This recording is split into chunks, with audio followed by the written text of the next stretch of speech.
Lima duerme. Parece que está despierta porque sus gentes caminan y hay ruido de coches y hay palabras. Pero Lima duerme el sueño de sus plazas, de sus iglesias.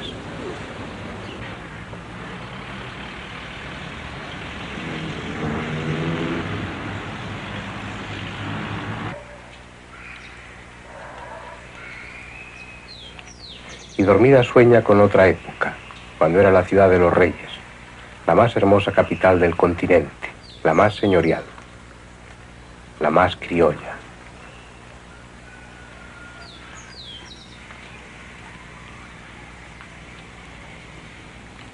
Ya viene la temporada de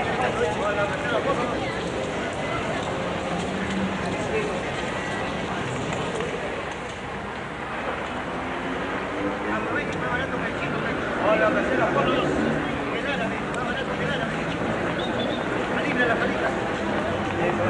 Hola, casera, por los. Viene la inflación, aprovechen, libre.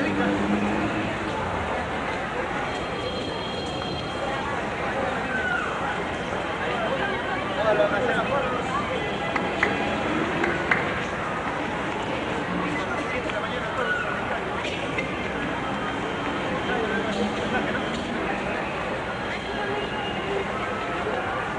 Comerciantes y obreros la hicieron próspera. Aristócratas y burgueses la hicieron suntuosa.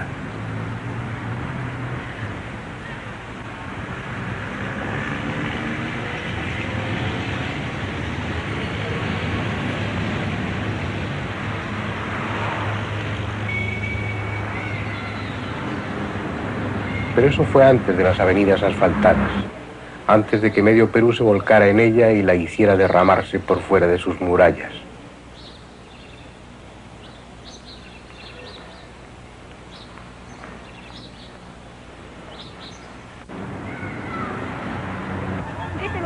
Hay en alguna parte un río al que en quechua llaman Rímac, hablador, y de tal nombre se llegó al de Lima, por el que todos la conocen. Es la capital de un país que anda perdido entre el ayer y el mañana. Pero antes, mucho antes, fueron otras las fronteras y fue otra la capital. Hubo una vez un imperio que se extendía desde Quito hasta el río Maule en Chile. Interminables desiertos, los más secos del planeta.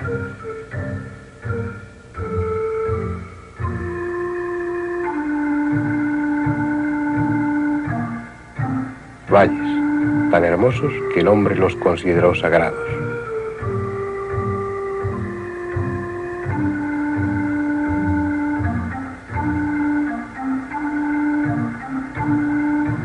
Montañas, tan altas y grandiosas que fueron tenidas por dioses. Y selvas, profundas y sombrías. Tal fue el escenario de aquel imperio que gobernó una estirpe de piel blanca y oscuro origen a la que llamaban los incas.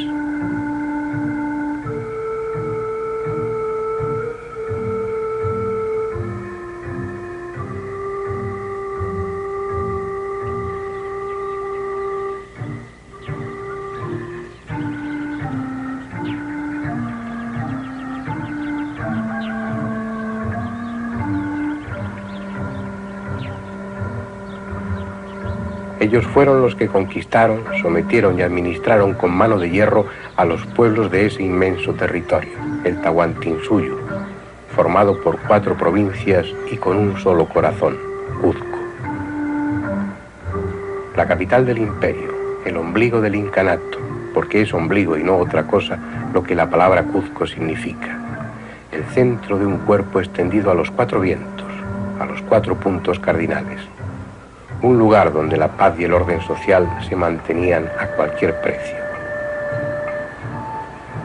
A su católica majestad le interesará saber que encontramos en aquellas comarcas una administración tan perfecta que todavía es la hora que no hemos topado con ladrones, viciosos o gandules, ni con mujeres adúlteras o licenciosas. Todos esos delitos están rigurosamente prohibidos. Los indios depravados no pueden subsistir y todos los súbditos del Inca se ocupan en quehaceres honestos y provechosos. Los súbditos del Inca, todos aquellos que vivían en el Tahuantinsuyo, el conjunto de las 4 grandes provincias. Pero ¿quiénes eran los incas? ¿De dónde procedían? Solo las leyendas tienen respuesta a esas 2 preguntas. Fue en los tiempos en que el gran diluvio, el Huno Pachacuti, había terminado. Una vez vueltas las aguas a su cauce y de nuevo el sol en el cielo, los hermanos Ayar salieron de un agujero llamado Capac Toco, situado entre otros 2, el Sutic Toco y el Maras Toco, en un cerro llamado Tampu Toco, que la tradición sitúa a unas 12 leguas de Cuzco. Los hermanos Ayar, 4 hombres y 4 mujeres, organizaron a los indios que encontraron a su paso en un viaje de conquista y de enseñanza. La leyenda les atribuye grandes prodigios: volar, producir la lluvia, derribar montañas con sus ondas de oro. También se dice de ellos que fueron los primeros en traer unas semillas de plantas desconocidas hasta ese momento, y que tenían un pájaro maravilloso dentro de una caja que hablaba y del que recibían consejo. Puede que todo sea simple mitología o que se esté aludiendo en esa leyenda a una tecnología superior a la humana, pero ya no hay forma de saberlo.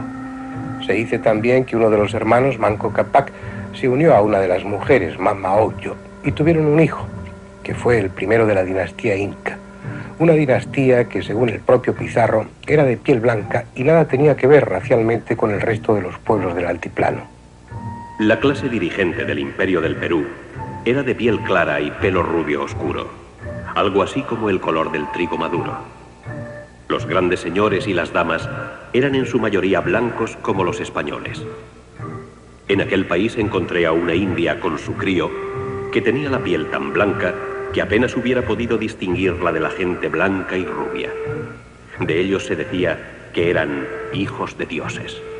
Descendientes de los míticos hermanos Ayar, esos antecesores de los incas, surgidos de las entrañas de la tierra y fundadores de Cuzco, porque en Cuzco fue donde se clavó esa jabalina de oro que ellos lanzaron y que, según la tradición, era la encargada de localizar la tierra prometida, el lugar idóneo para fundamentar el imperio.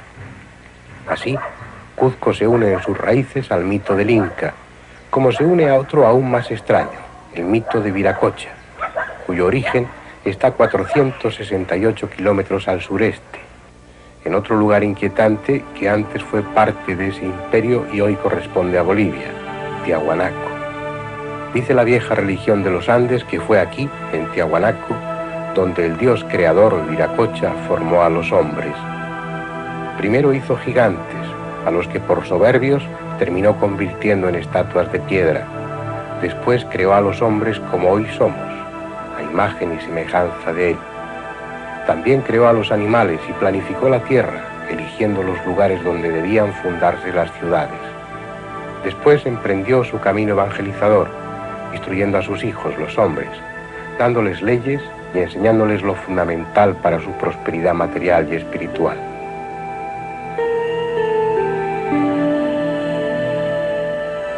Y esa ruta seguida por Viracocha es en sí misma la prueba de que tal Dios fuese quien fuese, existió, y que su camino fue obra de técnicos, no de soñadores. Dice la tradición, recogida por el cronista Betanzos, que desde Tiahuanaco, Viracocha mandó 2 emisarios, uno hacia el Contisuyo y otro en dirección al Antisuyo, en tanto que él mismo se dirigía a Cuzco. Es decir, un emisario fue enviado al norte y otro al oeste, mientras él se va a Cuzco. Y es curioso, el camino que toma Viracocha es exactamente la bisectriz del ángulo que forman norte y sur. Él tomó la dirección noroeste con impecable exactitud. De Tiahuanaco a Cuzco hay 468 kilómetros en línea recta, y a mitad del camino, en un punto que equidista a 234 kilómetros de ambos lugares, exactamente en la misma línea que los une, en la llamada ruta de Viracocha, está Pucara.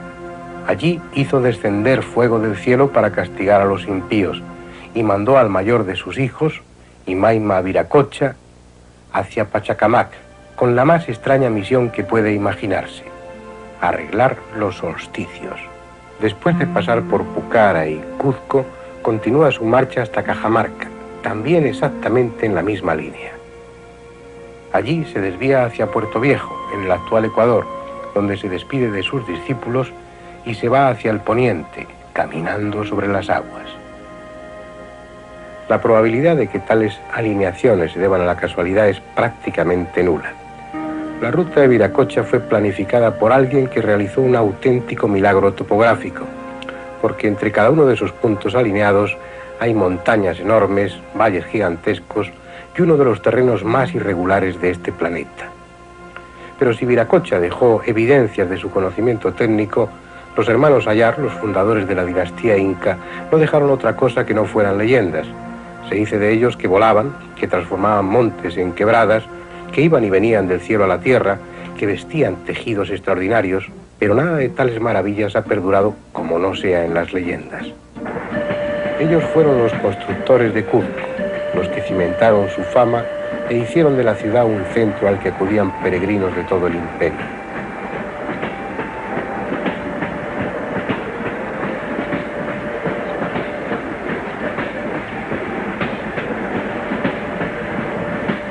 De entonces fue comparable a Roma o a Jerusalén, y aún más fastuoso que ellas. En sus grandiosos templos o en sus abigarrados mercados se mezclaban gentes llegadas de las 4 provincias del Tahuantinsuyo. Aquí convivieron yungas y collas, cañaris y huancas, canas y canchis.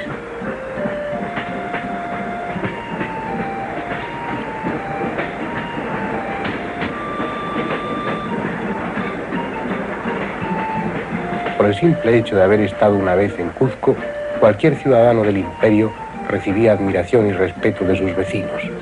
Tal fue la fama de esta ciudad en tiempos del Inca.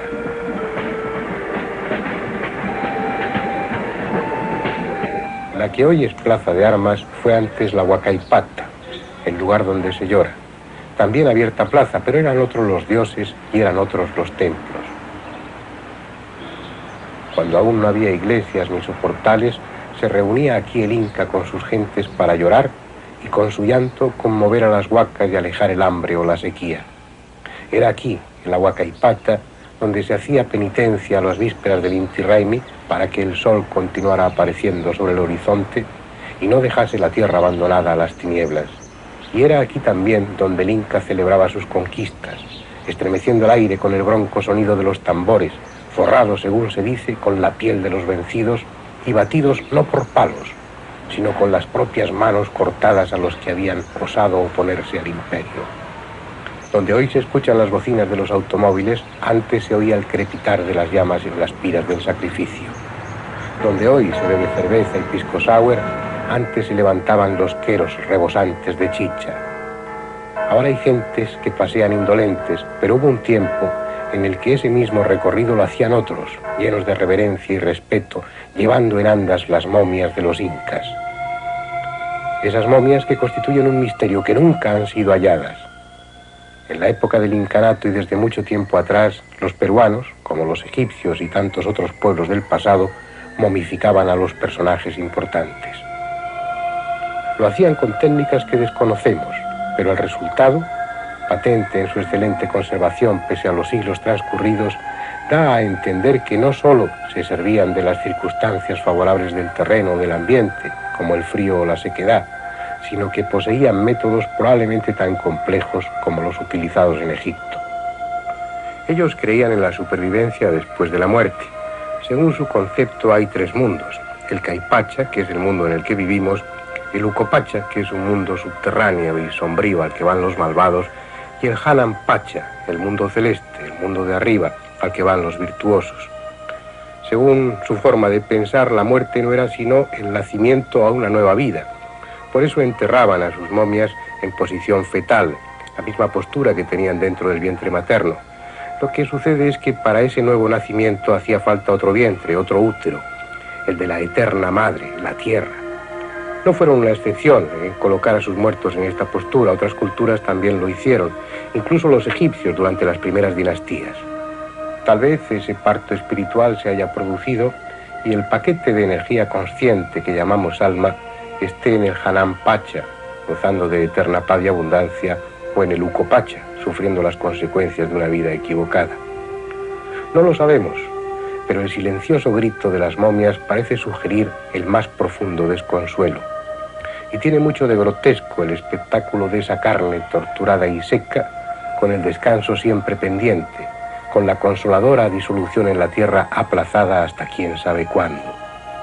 Pero estas son momias comunes, no las de aquella estirpe casi omnipotente de los incas. Su estudio habría proporcionado tal vez datos definitivos sobre su origen y raza, pero han desaparecido.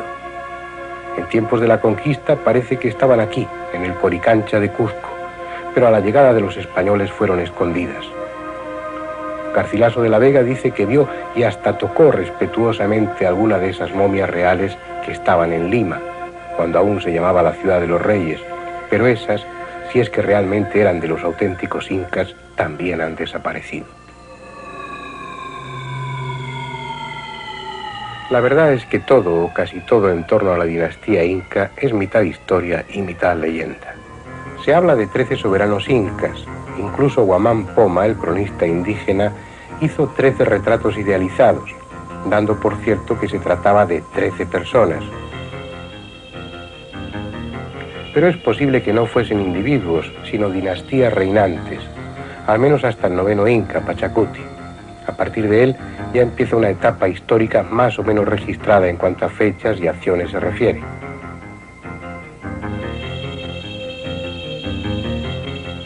Una de las razones para esa argumentación es el enorme nivel cultural que había alcanzado el imperio inca en tiempos de la conquista. Un nivel difícilmente alcanzable en los 200 o 250 años que pudieron gobernar los 11 reyes anteriores a Huáscar y Atahualpa, que eran los que reinaban entre luchas fratricidas a la llegada de los europeos. Dicen que por esta calle fue por la que Pizarro y su gente entraron en Cuzco el 15 de noviembre de 1533. Y ciertamente no era una pequeña villa lo que encontraron, sino una ciudad hermosa, reflejo de una cultura madura en arquitectura, en matemáticas, en orden social, en pesas y medidas, en administración, en agricultura.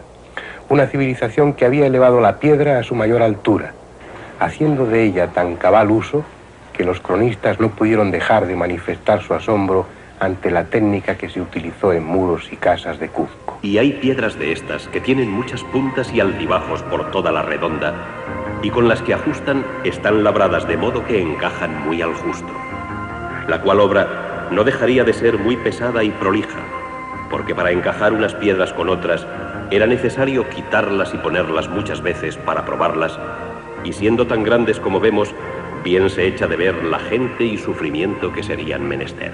Y tales consideraciones están justificadas ante el alarde que los incas hicieron en Sacsayhuamán y en Cuzco, dejando ejemplos tan impresionantes y ya tan conocidos como la piedra de los 12 ángulos en la cusqueña calle de Atún Rumilloc. Cuesta trabajo entender cómo lo hicieron.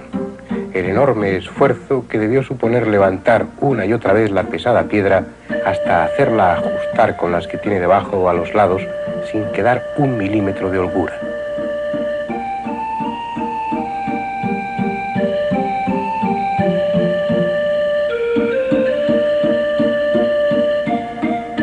Ese es un misterio no resuelto, sobre todo si, como hicieron en otros muros, tenían a su alcance fabricar piedras cúbicas con igual perfección y mucho más fáciles, que resistieron igualmente sin problemas los terremotos.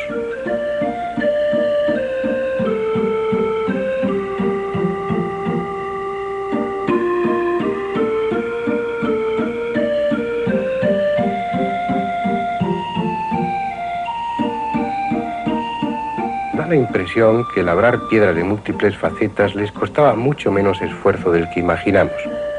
Y creo que hemos descubierto cómo lo hacían. La clave nos la proporcionó un antropólogo de Cuzco, Rubén Orellana, un tenaz investigador de los métodos de construcción incaicos.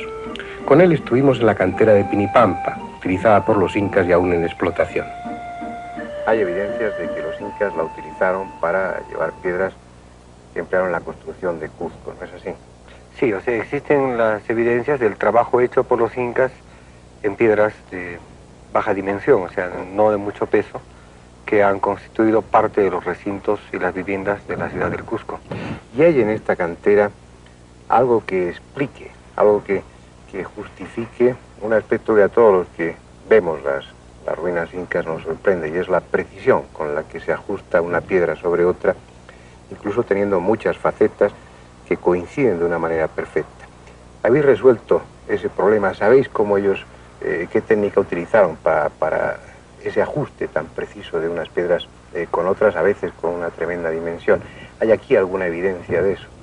Sí, existe, o sea, existe el trabajo de lo cóncavo y convexo en las piedras, el buchardeo, el terminado de pulida, y lo que llamamos nosotros el trabajo de prefabricado, que esto es, digamos, elaborar partes de un recinto, de tal manera que después son trasladados y armados ya en Cusco, o sea, el ensamble ya se da aquí en la cantera. Ya se lleva, cuando esos muros se construyen en Cuzco, por ejemplo, esas piedras o varias de esas piedras que van a formar el muro ya están ajustadas, preparadas para, terminadas perfectamente, ajustando unas con otras, y luego era solo montarlo como un rompecabezas. Exacto, o sea, hace la función del rompecabezas, pero aquí hay una cosa interesante, hay una captación de lo tridimensional, por el trabajo que se hace de piedra con piedra para después formar lo que es un rectángulo.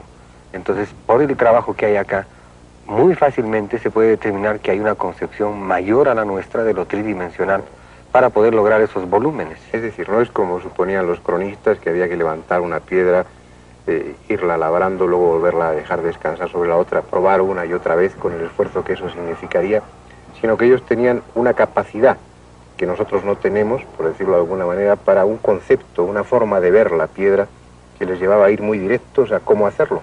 Sí, eso existe acá. Se ve muy claramente que el encaje de uno con otro ya sale de por sí para la elaboración previa. Es más, dentro de lo que es el trabajo en canteras, en otra cantera de Cusco, que es de Huacoto, hay una capacidad de la gente para poder trabajar la piedra en términos actuales, porque en el Cusco se utiliza mucho la laja de piedra, y esta gente conoce lo que en términos técnicos se llama la línea de esfoliación. Es una línea por la cual se da 3 golpes o 4 golpes con cincel y se fractura la piedra en laja. Ese es el punto débil que tiene la piedra. A mí me ha pasado la experiencia de que yo he preguntado a la gente por qué golpean en ese sentido y me dicen, aquí hay una línea. Esa línea, para verla, no la he podido, porque se necesitan instrumentos ópticos, microscopios, una serie de aparatos que permitan ver esa línea que tiene toda piedra. Como te digo, yo con mi vista no he podido captar, pero ellos sí la ven. Como hemos visto, las piedras salían de la cantera preparadas para ensamblar. Pero eso no explica cómo lo hicieron con las grandes. Ya fuese a pie de obra o en la cantera, las dificultades son las mismas. Levantar la piedra superior una y otra vez para probar, hasta conseguir el perfecto ajuste. A no ser que hubiera otro sistema. Y lo hay. Haciendo el labrado y el ajuste de las piedras no verticalmente, sino horizontalmente y sobre rodillos, con un esfuerzo mínimo. Parece algo sencillo, algo que a cualquiera puede ocurrírsele. Sin embargo, es la primera vez, al menos que yo sepa, en la que el problema se ve resuelto. No puede afirmarse rotundamente que es así como lo hicieron, pero sí que hay un sistema, este que acabo de mostrarles, que probablemente fue el que utilizaron. Bien, es hora ya de dejarles. Pero volveremos a Cuzco para seguir hablando de los incas y les contaré algunas de las 1000 leyendas con las que se cimentaron los edificios de la que en su día fue capital del fabuloso Tahuantinsuyo inca.